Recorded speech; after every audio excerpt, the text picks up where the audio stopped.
অন্যের সাথে তুলনা করবেন না, তুলনা কমিয়ে দেন, ইউ উইল বি হ্যাপি। নিজে কেউ না, অন্য কেউ না, তুলনা করবেন না। অনেকে আমরা তুলনা করি, নিজের স্ত্রীকে আরেক নারীর সাথে, নিজের সন্তানকে আরেক সন্তানের সাথে, নিজের ভাইকে আরেক মানুষের সাথে করে তাকে ছোট করি। করি না এরকম? করবেন না।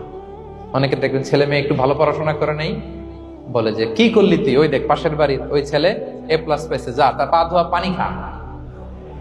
কমন কথা, ওর কি খা? পা ধোয়া পানি খা। এটার একটা ভালো ব্র্যান্ডিং করা যেতে পারে, মানে A+ পাওয়া ছেলেদের পা ধোয়া পানি, এটা এরকম মিনারেল ওয়াটারের বোতলের মতো বিক্রি করলে ভালো ব্যবসা হবে, কি বলেন?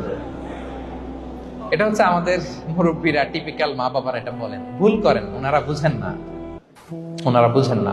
কখনো কম্পেয়ার করবেন, এটা করে আপনার ছেলের মনোবল আপনি আগেই ভেঙে দিচ্ছেন, ঠিক কিনা? আপনি দায়ী আপনার ছেলে কিছু না পারার কারণে। আপনি সাহস দেন নিজে, পাশে থাকেন নিজে। A+ যারা পাইছে পা ধোয়া পানি খেতে বলছেন যে, এই জন্য ওকে, ওই ছেলেকে আল্লাহ A+ পাওয়ার জন্য বানাইছে, আল্লাহ ওকে ওই মেধা দিচ্ছে, কিন্তু আপনার ছেলেরা আবার আল্লাহ তাআলা অন্যদিকে মেধা বাড়াই দিচ্ছে। সে ওইটা পারবে, ওইটা ওই A+ ওয়ালা জীবনও পারবে না, ঠিক কিনা বলেন?